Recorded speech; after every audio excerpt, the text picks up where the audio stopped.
할렐루야. 그의 성소에서 하나님을 찬양하며 그의 권능의 궁창에서 그를 찬양할지어다. 그의 능하신 행동을 찬양하며 그의 지극히 위대하심을 따라 찬양할지어다.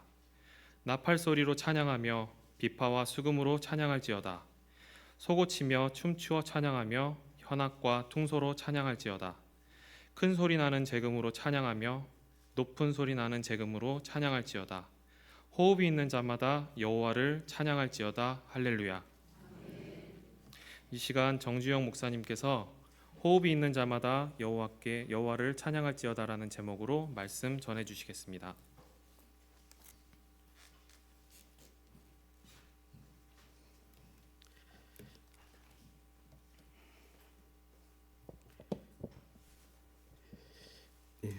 방금 읽은 본문 시편 150편은 시편의 어디에 있습니까? 맨 마지막에 있죠. 시편의 마무리이고 아름다운 결론 부분이 시편 150편이라고 할 수 있습니다. 일반 철학이나 문학의 어떤 학문 세계에서 추구하는 가치들을 보면은 대체로 진선미라고 할 수 있습니다. 미스 코리아 선발대회 해서 누구 이제 1등, 2등, 3등 하는 명칭만이 아니고요. 진리냐, 참된 것이냐, 선한 것이냐, 아름다운 것이냐, 이런 것들을 추구하는 성향이 우리 인간 본성에 담겨져 있기 때문입니다. 하나님의 성품 가운데 이 진선미가 있습니다. 미학적으로 이 대칭을 이루고 균형을 이루고 있을 때 이게 이제 아름답다라고 느끼게 됩니다. 그래서 이제 우리가 글로 어떤 사상과 느낌을 기록하는 문학 같은 경우에 대칭을 이루는 어떤 수미상관 기법들을 많이 사용을 합니다. 말이 좀 어려울 수 있는데 그 PPT에 보면 있죠. 수미상관이라고도 하고요, 수미상응이라고도 하고요, 또 수미상쌍관이라고도 합니다. 그래서 고등학교 국어 수업 시간에 보면은 이런 것들을 이제 많이 가르치고 하는데요. 머리와 꼬리가 또 앞과 뒤가 서론과 결론이 서로 대응하고 관련성을 가지는 표현이나 내용을 이렇게 갖출 때 균형과 대칭을 이루고 있으면 예쁘다, 아름답다, 뭔가 멋지다라는 느낌을 갖게 됩니다. 최고의 진리가 담겨 있는 성경이 진선미가 가득한 책입니다. 진리에 관한 책이고요, 하나님의 선하심이 중심 주제로 나와 있습니다. 미적으로도 아름답고 수려합니다. 여러분 이제 창세기 1장 1절을 다 같이 찾지 마시고 외워보시기 바랍니다. 다 아시죠? 같이 시작. 태초에 하나님이 천지를 창조하시니라. 이렇게 되어 있습니다. 이게 시작입니다. 성경의 시작. 그럼 성경의 맨 마지막 끝은 무슨 책인지는 아시겠죠? 요한계시록입니다. 마지막 장은 22장입니다. 22장을 외워보라면 못 외우시겠죠?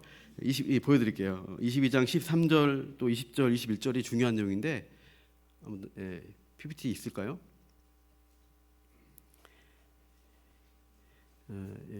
요한계시록 22장 한번 찾아보시죠. 22장 13절 앞에 있습니다. 한번 읽어볼까요? 13절 시작. 나는 알파와 오메가요, 처음과 마지막이요, 시작과 마침이라. 마지막에 와서 오메가, 마지막, 끝이라고 말씀하신 부분이 나오고, 이제 마지막 절 20절 21절인데요. 아멘 주 예수에 오시옵소서. 주 예수의 은혜가 모든 자들에게 있을지어다. 아멘 하고 성경을 끝내게 됩니다.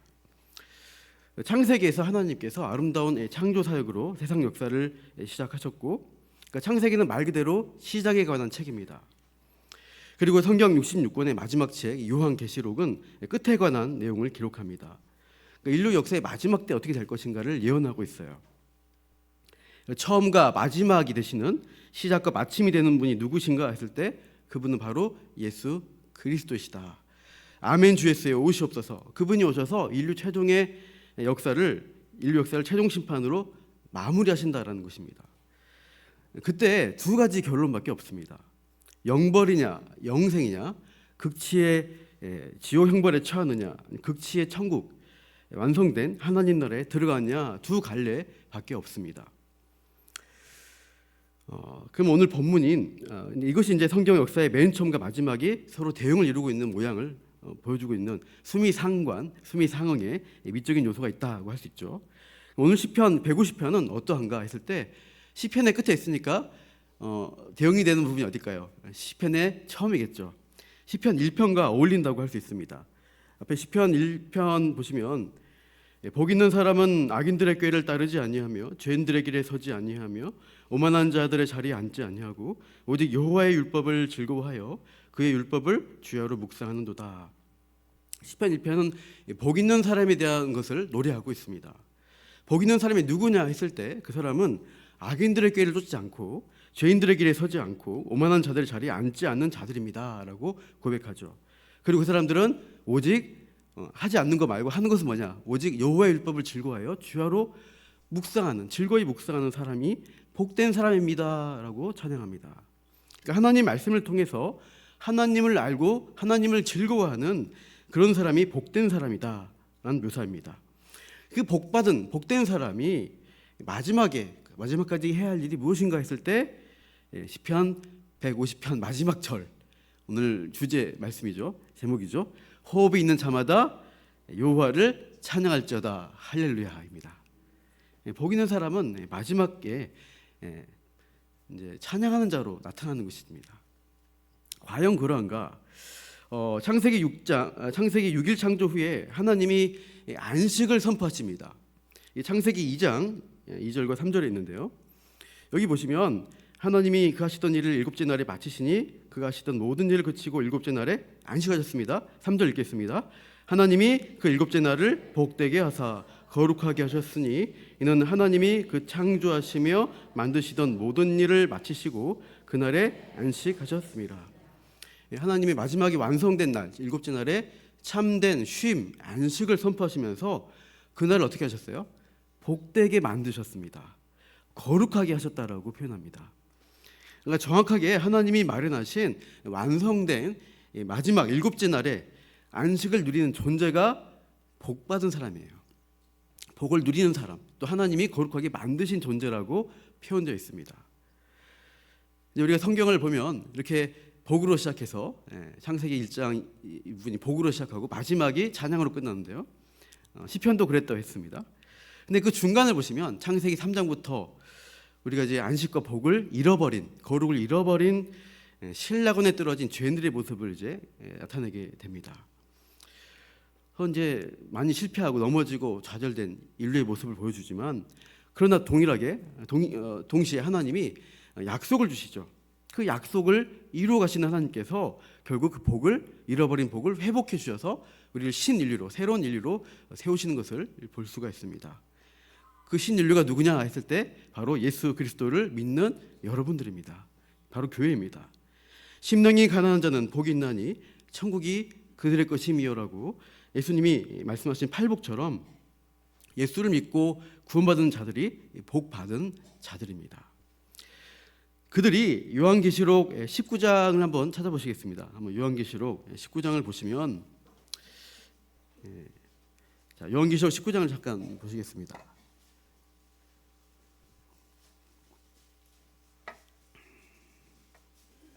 그 19장에 보면은 땅과 하늘의 세력이 대립되어서 많이 나오는데요. 땅의 세력과 바벨론에게 속한 자들이 심판을 받는 상황 가운데서 19장은 하늘에 속한 무리들, 하나님 백성들이 어떤 모습으로 살고 있는가, 어떻게 지내고 있는가를 보여주고 있습니다. 그래서 19장 잘 보시면 19장 1절에 중간에 뭐가 나와요? 할렐루야 나오죠. 3절에 보시면 두 번째로 할렐루야, 4절 끝에 아멘 할렐루야, 6절에도 할렐루야. 이렇게 할렐루야 할렐루야 찬양하는 모습으로 이 복받은 성도들의 마지막 때의 모습을 요한계시록에서 묘사하고 있습니다. 그러므로 시편 1편에 복받은 자들을 시편 150편 마지막에 호흡 있는 자들의 찬양하는 모습으로 묘사하는 것은 숨이 상응하는 아름다운 장면으로 우리가 볼 수 있어요. 하나님으로부터 생명을 부여받은 모든 자, 숨쉬고 호흡할 수 있도록 은혜를 부여받은 자들은 찬양하는 게 마땅하다는 결론입니다. 이게 요한계시록 마지막 결론이고 시편의 마지막 결론이죠. 시편 150편 다시 이제 보시면 바로 앞에 이제 5개 시편이 있습니다. 시편 146편부터 본 시편 150편까지를 묶어서 특별히 어떤 시편이라고 부르는지 아세요? 딱 슬쩍 보셔도 느낌이 올 텐데 이 146편부터 150편까지 공통적인 표현이 있어요. 시작하고 끝나는 부분 보시면 어떻게 되어 있습니까? 예, 할렐루야, 할렐루야 시작하지 않습니까? 할렐루야 시작하고 끝 부분도 할렐루야 끝나요. 그러니까 전부 다 할렐루야 시편으로 묶어서 분류하기도 합니다.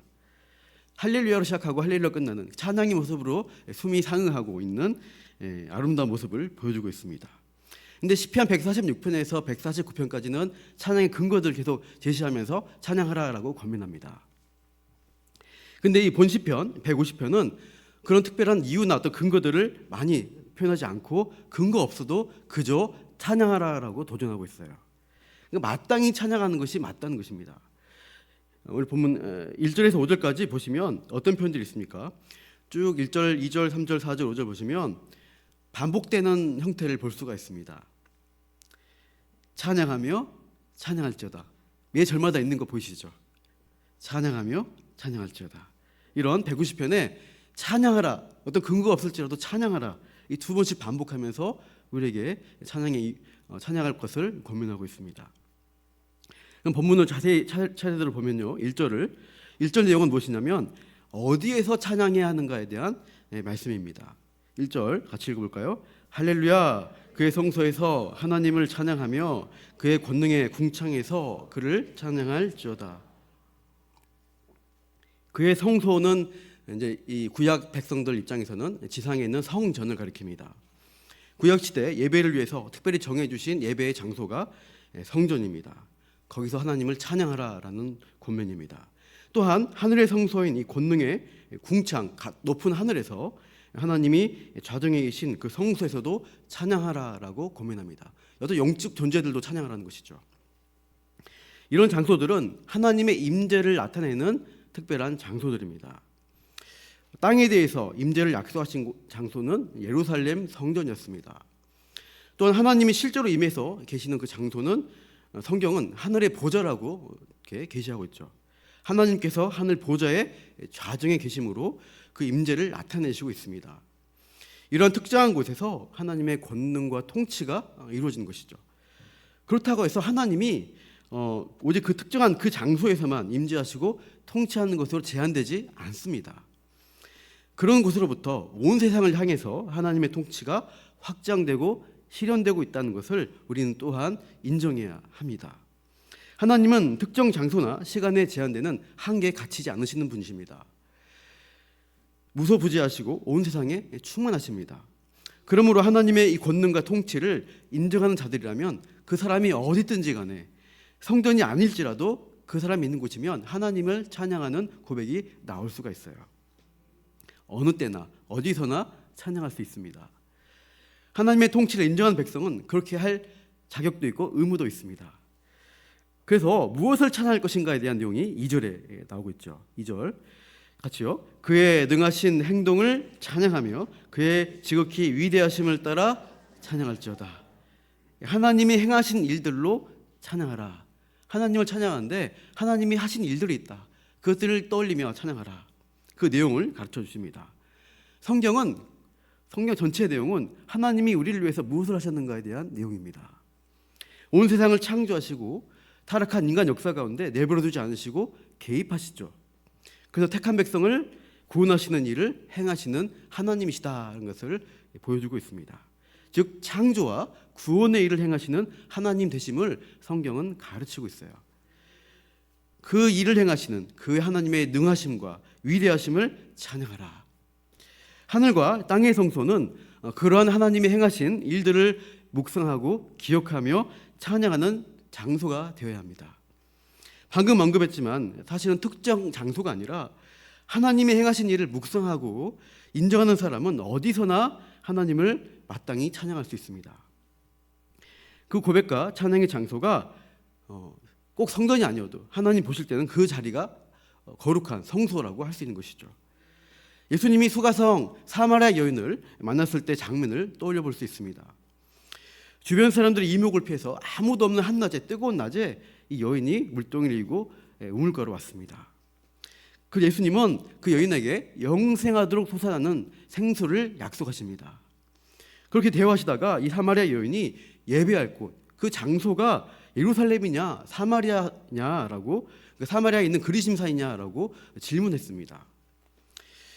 이제 이건 역사를 보면 알지만 이 포로기한 백성들이 예루살렘의 성전을 재건할 때 사마리아 사람들을 배제시켰습니다. 그들이 이제 이방 종교에 섞여 있었기 때문이죠. 그래서 이 사마리아 사람들은 그리심산에 자기들만의 성전을 따로 만들었습니다.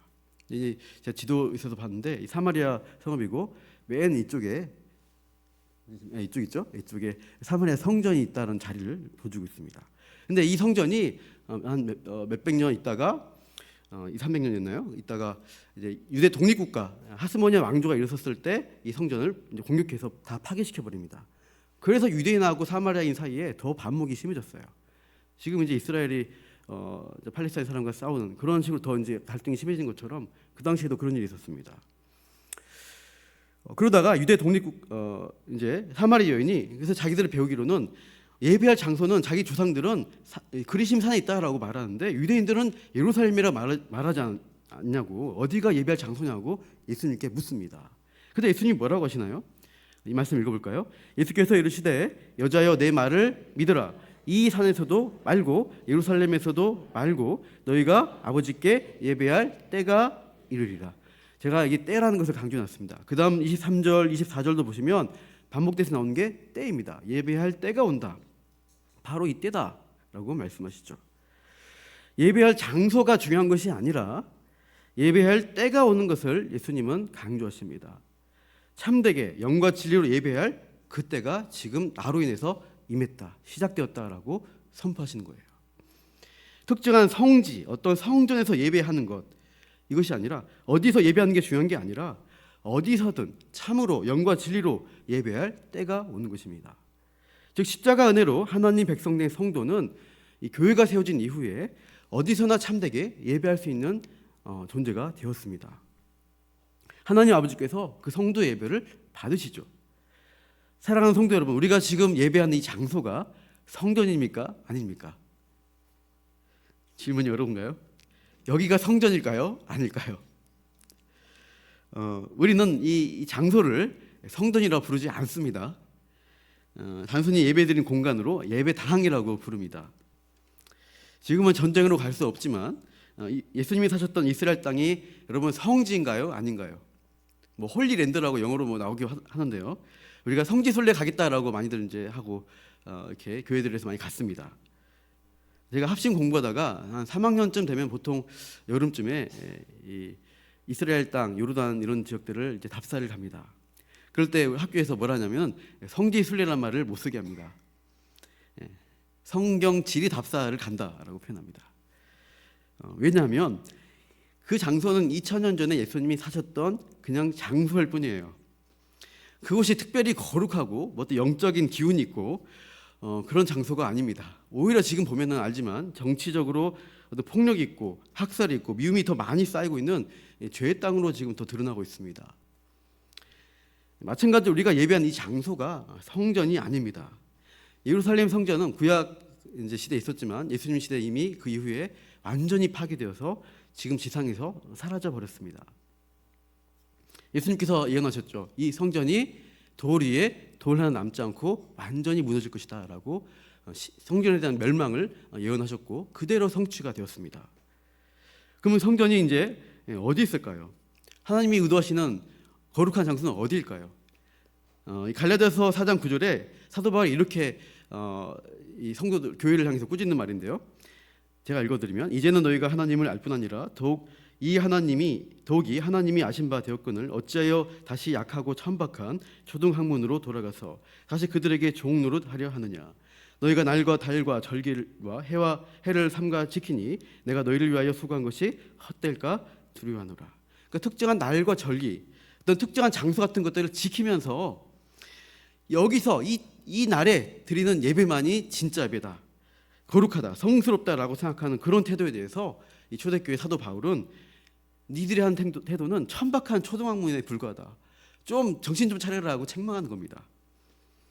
그러니까 이게 교회 안에서도 어디 가면 좀 영험하지 않나, 어디 갔더니 영험하다, 어느 기도원 갔더니 좀 기도발이 세더라, 목사님이 영빨 있다 하더라 하면서 이게 쫓아가는 그런 모습들 가끔 들어요. 이렇게 이런 말 들으면 이 권사님이고 이 집사님인 분이 어떻게 예수님을 믿는다고 하면서 무속적인 사고 방식으로 신앙생활 할 수 있을까? 참 안타까운 마음이 많이 듭니다. 굉장히 미신적이죠. 어떤 특정이 거룩한 곳, 특별한 곳, 누구 특정한 사람에게 어떤 거룩함이 흐른다, 그렇게 보시면 위험합니다. 성전에 대해서 분명히 성경에서 이렇게 밝히고 있는데요. 지금 성전은 성령이 거하시는 우리 자신입니다. 한번 읽어보시죠. 시작. 너희는 너희가 하나님의 성전인 것과 하나님의 성령이 예수님을 믿어서 우리 안에 성령이 거하시게 되면은 우리가 하나님 자녀 됐잖아요. 그래서 우리 한 사람 한 사람이 하나님이 원하신 진정한 성전이 되었다라고 말씀하시는 거예요. 거룩하게 구별되어서 하나님이 임재하는 그곳이 바로 성전인데 우리가 그 장소가 된 것입니다. 우리가 예수 보혈의 은혜로 거룩하게 구별된 성도로 부름 받았습니다. 그리고 성령께서 우리 안에 내주하십니다. 그래서 우리 마음과 우리 심령을 하나님은 성전으로 거룩하게 구별해서 보고 계십니다. 아울러 이제 성가대라는 말, 우리 교회에서 쓰나요, 안 쓰나요? 잘 안 쓰시죠? 여기 이제 아가페, 시온 찬양대 있고, 카리스 찬양대도 가끔 이렇게 서시고, 아까도 이제 처음에 시작했던 헤세드 중창단 있고, 지난주에 백합 중창단이 속성했던 것 같은데요. 중고등부 보니까 카라포네라는 또 악기로 찬양하는 팀도 있다고 그럽니다. 제가 여기서 느끼는 처음에 이제 여러 가지 얘기하시는데 너무 말이 어렵습니다. 이거 히브리어 헬라어거든요. 그래서 이렇게 이름 지어놓으니까 그게 그거가 그래서 헷갈렸어요. 저만 헷갈리나요? 여러분은 쉬우신가요? 저만 익숙해지면 해결됩니까? 하여튼 말이 좀 나중에 어려운데 다른 교회에서 이것도 부를 때 이제 성가대라고 부르는 교회들이 종종 있습니다. 이 성경에서 이 성가대라는 표현을 쓰고 있지 않습니다. 성경에는 찬양대, 찬송이란 말이 주로 쓰입니다. 그래서 한국 교회에서 원래 이제 전통적으로는 찬양대, 찬양한다라고 표현을 썼어요. 그래서 80년대 제가 알기로 일본에서 어떤 기독교적 영향을 받으면서 성가대라는 단어를 이제 교회들에서 쓰기 시작했다고 합니다. 그러니까 마치 어떤 느낌이냐면 우리는 지성전이다, 성전이다. 우리가 성가대라 하는 호칭을 쓰면서 뭔가 우리만의 교회를 특별하게 하고 아까 말했던 영험하게 한 듯한 느낌을 주기 위해서 이런 시류를 따라서 거룩할 성자를 붙여서 성전이니 성가대니란 말을 더 쉽게 쓰지 않았을까 제 생각을 좀 해봤습니다. 본시편 1절과 2절에서 고민하듯 하나님의 성소에서 이 권능의 궁창 하늘에서 하나님을 찬양하라 하는 의미는 특정 장소에서 예배와 찬양만 받으신다는 의미가 아닌 것이죠. 하나님의 일하심으로 인한 은혜를 받은 자들이 어디 있든지 간에 어느 때든지 간에 그 하나님의 위대하심을 찬양하면은 기쁘게 받으신다는 표현입니다. 그러니까 찬양대 여러분이 주일 예배 때만 찬양하는 것이 하나님의 영광 받으시는 게 절대 아니고요. 여러분이 살아가시는 삶의 현장에서 믿음의 삶으로 하나님을 높이고 만나는 사람들에게 내가 받은 하나님의 은혜를 드러낸다면 그게 삶으로 되는 찬양이 됩니다. 하나님이 기쁘게 받으시죠. 그게 영광스러운 것이죠. 하나님이 인정되는 곳이나 그런 사람이 하나님의 임재가 나타나는 거룩한 영역이고 하나님의 통치가 일어나는 하나님 나라라고 할 수 있습니다. 그런데 본시편의 3절에서 5절을 보시면 이 찬양하는 모습을 보여주는데 그 세기가 점점점 커지는 것을 볼 수 있어요. 이제 악보를 보시면 여러분이 아까 찬양하셨는데요. 그 알파벳 P자가 붙은 그 찬양 기호가 있잖아요. 피아노라고 부르는 여리게라고 시작합니다. 음악 기호가 있는데 여리게 연주하고 찬양하다가 어느 정도 갈 때 강조하다 보면 뭐가 붙어요? 이렇게 생긴 그 꼭새 크레센도가 붙으면서 조금 세게 하라고 막 지저님이 몸집을 막 세게 이렇게 한단 말이죠. 그러면 이제 더 막 목에 힘을 주면서 막 부르십니다. 그러다 크레센도 가다가 아까 마지막에 호산나 이러시다가 아멘 하시던데 클라이막스 절정이잖아요. 그때 이제 포르테 모르겠는데 가장 강하게 아주 그냥 온 힘 다해서 악은 안 지르셨고요. 아주 멋지게 강력한 목소리로 강조하시면서 마무리를 잘 하셨어요. 은혜 받았습니다. 그 박력 있는 악기 소리와 또 이제 피아노 소리와 목소리로 마무리를 하는 클라이맥스를 보여주고 있습니다. 그래서 이 이제 음악의 흐름도 마찬가지인데요. 이 오늘 3절에서 5절 보시면 이 오케스트라 합창의 모습이 있습니다. 그 찬양한 소리가 점점점 여리기 시작했다가 점점 더 웅장해지고 더 클라이맥스를 향해서 강하게 나아가는 그런 흐름들을 볼 수가 있습니다. 8개의 악기들을 나열하면서 찬양의 합주를 이제 묘사하고 있어요. 마치 구약의 성전 예배의 찬양대 모습을 보여주는 것 같습니다. 3절에 보시면 어떻게 시작하죠? 나팔 소리로 찬양합니다. 이 나팔이라는 것이 이제 제사장들이 이렇게 불었던 양각 나팔, 양의 뿔을 가지고 만든 나팔입니다. 뿌뿌 하는 그런 소리 나는 나팔을 불면서 찬양대가 찬양을 시작하는 거죠. 레위인들이 어떻게 합니까? 레위인들이 비파와 수금으로 하모니를 만들어 갑니다. 그러니까 멜로디를 이제 이끌어가는 장면이 이어지게 되고요. 그 멜로디 음조에 따라서 4절을 보시면 속옷 치는 여인들이 등장하여서 춤을 추면서 목소리로 찬양하기 시작합니다. 또한 현악과 퉁소 소리가 합해지면서 이제 마지막 절정을 향해서 5절에 뭐가 나오죠? 큰 소리 나는 재금, 챙 하는 소리입니다. 이제 여러분 이제 여기 뭐 오지만 오케스트라 같이면 맨 뒤에 그 타악기 치시는 분들이 보면은 이렇게 짱짱 하시더라고요. 그때 정신이 바짝 들면서 이제 막 다 집중이 되고 이제 그분 오케스트라 할 때 내내 가만히 계시다가 마지막에 쾅쾅 하시더라고요. 근데 노는 게 아니라 그분이 제일 힘든 분이세요. 그 정확한 타이밍에 쳐야 되기 때문에 제가 알기로 그 타악기 하신 분이 제일 이제 감각이 있는 분들이 하신다고 알고 있는데, 하여튼 그런 분들이 재금을 꽝 치면서 클라이맥스로 찬양을 이끌어가는 것이죠. 가장 큰 소리 내는 재금, 이 심벌즈가 오케스트라의 절정을 이끌어내는 모습으로 5절이 이어지고 있습니다. 그러니까 구약 성전에서의 찬양대와 그 악기 팀의 찬양의 장면을 상상해 볼 수가 있습니다. 이 목소리와 악기 소리가 아름답게 어우러지면서 점점 더 크고 웅장하게 하나님에 대한 찬양을 고양시켜가는 모습을 떠올릴 수가 있어요. 근데 성경 66권에서 이 하나님 나라의 모습도 역시 이런 모양으로 점점 커지고 확장되는 모습으로 계시가 되어 있습니다. 아까 성전의 그 개념, 장소에 대한 개념이 변화를 제가 언급했지만 이 성막, 이 성전의 모습이 그런 확장성을 보여주는 커지는 모습으로 보여지는 좋은 예시로 볼 수 있는데요. 처음에 하나님이 임재하신 특정 장소를 말씀하실 때 성막을 지으라고 모세에게 계시하셨습니다. 이런 그림 이제 제가 준비했는데 길이가 길게 돼 있는데 길이가 30규빗, 너비가 옆이 10규빗, 높이도 10규빗으로 되어 있는 성막의 모습입니다. 이 성막의 지성소 부분을 특별히 잘 보시면 길이와 너비와 높이가 다 동일하게 10규빗으로 되어 있습니다. 가로 세로 높이가 9m 정도인데요. 이렇게 이동식 천막으로 지어진 성막이 솔로몬 왕 때 가면은 성전이라는 정착되어진 건물로 좀 더 크게 지어지는데요. 열왕기상 6장 20절에 내소의 안원 길이가 20규빗, 너비가 20규빗, 높이가 20규빗입니다. 그러니까 이 내소는 지성소입니다. 정유명체 지성소가 아까는 10규빗이었는데 20규빗으로 더 2배로 커진 것을 볼 수가 있습니다. 그래서 지성소의 모양 자체를 저렇게 도형으로 보면 정육명체 모양을 가지고 있습니다. 기하학적으로 가로 세로 높이가 다 똑같은 모양이 기하학적으로 보면은 완벽하고 아름다운 모습을 보여주고 있죠. 하나님이 임재하는 가장 핵심적인 지성소란 장소를 저렇게 조화롭고 아름다움이 있는 미학적인 공간으로 성경은 묘사하고 있습니다. 이 지성소의 네모 반듯함은 결국 하나님의 완전성을 나타내는 그런 상징성이 있습니다. 실제로 지어진 건물은 또 아닌데 에스겔이나 계시록을 보시면 이 지성소가 또 확장된 모습으로 묘사되고 있는 것을 찾아볼 수 있습니다. 예루살렘 성전이 이제 파기된 다음에 남유다 멸망 때 바벨론 포로로 잡혀간 에스겔 선지자는 무너진 성전 대신 환상 가운데 성전을 측량하는 어떤 예언들을 하게 되는데요. 이 보시면 이제 길이가 나옵니다. 이제 이 성전의 환상 가운데 본 성전이 길이가 25,000척, 너비가 25,000척이라고 되어 있습니다. 네모 반듯한 모양이라고 표현하고 있죠.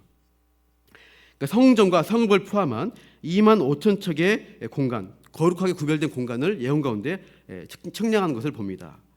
25,000척을 미터법으로 환산하면 13km입니다. 13km.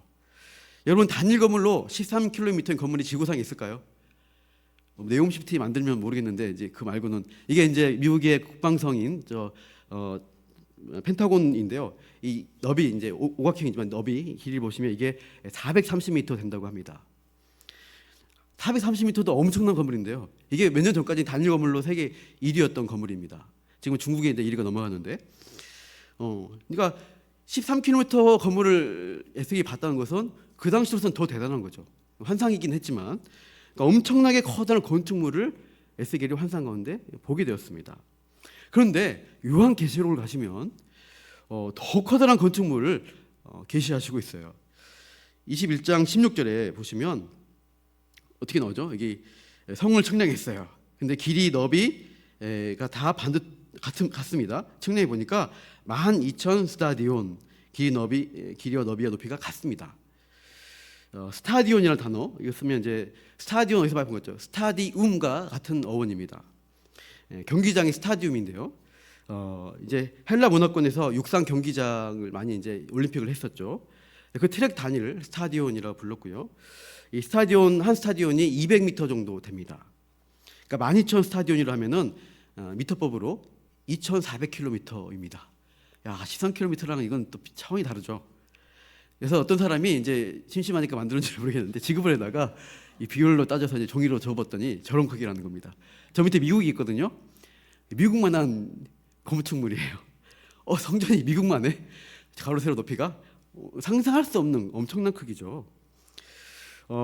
실제 하나님 나라가 그 정도 크기다라고 하는 말씀이 아닌 거 아시겠죠? 상징성입니다.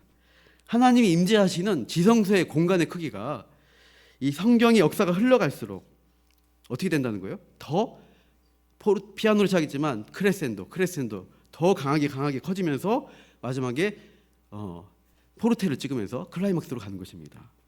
그렇게 하나님 나라를 성경은 묘사하고 있어요. 완벽하고 완전한 하나님 나라가 얼마나 더 거대해지는가, 얼마나 더 완전해지는가 이것들을 묘사하고 있는데 우리 물질적 사고가 얼마나 큰가가 아니라 무한정이라는 것입니다. 아까 12,000 스타디온 했는데 12 곱하기 12 곱하기 12 가로 세로 높이를 따지는 거죠. 구약 지파를 뜻하는 12라는 숫자, 신약의 제자를 뜻하는 12라는 어떤 사도들, 이 완전수가 또 10의 3배가 되는 1000으로 결합되어서 완전한 공간과 완전한 하나님 나라에 대한 묘사를 요한계시록이 하고 있는 것입니다. 완전한 절대적 공간, 지성소를 나타내면서 그 구별된 공간 안에 하나님의 교회가 마지막 때에 완성된다. 이것들을 가리키고 있어요. 찬양도 마찬가지입니다. 하나님의 계시가 더 분명해지고 하나님 나라 역사가 진행되어 갈수록 우리의 찬양 역시 더욱더 피아노 여리기가 아니고 크레센도 포르테로 확 가는 것이 우리가 가야 할 찬양의 방향입니다. 본문의 3절에서 5절에 크레센도는 그렇게 온 세상 만물들이 하나님을 향한 찬양에 동참하고 아름다운 하모니를 이루면서 조화를 이루어가면서 마지막이 가까울수록 더욱더 큰 소리로 온 마음과 온 전 존재를 가지고 하나님을 찬양하라라고 우리에게 도전하고 있는 말씀입니다. 그래서 마지막 6절에서 그러면 누가 이렇게 큰 소리로 더 큰 소리로 아름답게 찬양할 것인가를 우리에게 가르쳐주고 있습니다. 우리 6절 같이 읽겠습니다. 시작. 호흡이 있는 자마다 여호와를 찬양할지어다. 할렐루야. 더 크게 외쳐야 되는데 제가 목이 안 좋습니다. 호흡이 있는 자마다라고 했죠. 모든 숨을 쉬는 사람들은, 모든 존재들은 찬양하라 할렐루야라고 외칩니다. 숨 쉬는 사람뿐 아니라 숨을 쉬고 있는 생명이 있는 모든 피조물은 다 하나님을 찬양하라. 천지를 창조하시고 만물을 주관하시며 운행하시는 하나님이 이 요한계시록의 마지막 장면처럼 이제 온 세상 가운데 구원의 일들을 이루어내시면서 온전히 회복된 하나님 나라를 보여주실 종말의 주님을 기대한 그 자리에 하나님을 가장 큰 소리로 찬양하라라고 우리를 초청하시는 것입니다. 창세기 2장 7절 보시면 하나님이 창조할 때 우리 인간을 이렇게 지으셨어요. 여호와 하나님이 땅의 흙으로 사람을 지으시고 생기를 그 코에 불어 넣으시니 사람이 생명이 된지라. 산 사람, 생명이 있는 존재가 되었다는 표현인데요. 사람에게 생기, 호흡을 불어 넣으셔서 우리가 숨을 쉬면서 산 자가 되었습니다. 근데 그 존재가 이제 타락하면서 죄를 짓고 넘어졌지만 하나님은 약속하셨죠. 다시 택한 백성을 예수 안에서 일으켜 주셔서 더 영광스러운 신인류, 풍성한 생명을 누리는 존재로 우리를 만들어 주셨습니다. 그리고 예수 생명으로 호흡한 모든 자들이 완성될 하나님 나라 영광을 찬양하는 그런 자리로 우리를 이끌어 가실 거예요. 그 마지막 장면이 어디 있냐면 요한계시록 5장 13절인데요. 한번 같이 읽어보겠습니다. 시작. 내가 또 들으니 하늘 위에와 땅 위에와 땅 아래와 바다 위에와 또 그 가운데 모든 피조물이 이르되 보좌에 앉으신 이와 어린 양에게 찬송과 존귀와 영광과 권능을 세세토록 돌릴지어다. 아멘. 모든 영역, 하늘 위 땅 아래 모든 영역 가운데 있는 피조물들, 한마디로 호흡 있는 모든 존재들 다 하나님께 영광과 존귀와 찬양을 올려라. 그 모습이 마지막 요한계시록 때 완성되어질 한 나라 그 장면에서 우리에게 선포되고 있습니다. 찬양으로 하나님을 높이시길 원하는 모든 여기 계신 찬양대원들과 또 우리 성도님들, 그 영광스러운 자리에 우리도 함께할 것을 기대하시길 바라요. 마지막 때 모든 피조물이 찬양하게 될 그 영광스러운 예배의 자리, 찬양의 자리에 우리가 서서 포르테 목소리로, 여러분 이제 목소리 그때는 더 좋아질 거예요. 최고의 목소리로, 아름다운 목소리로 힘차게 하나님을 찬양할 것을 기대하시길 바랍니다. 그때가 오기까지 지금 우리는 좀 목소리가 안 좋을지라도 저 찬양 잘 못하셨지만 지금 이 주어진 이 자리 예배당에서 우리 예배하고 또 우리 삶의 현장에서 우리의 부족한 목소리로, 우리의 고백과 삶으로 너무나 좋으신 우리 하나님을 더 진실되게 찬양하면서 주님과 동행하는 우리 모두가 되기를 축원합니다. 호흡이 있는 자마다 하나님을 여호와를 찬양할지어다. 제가 기도하겠습니다.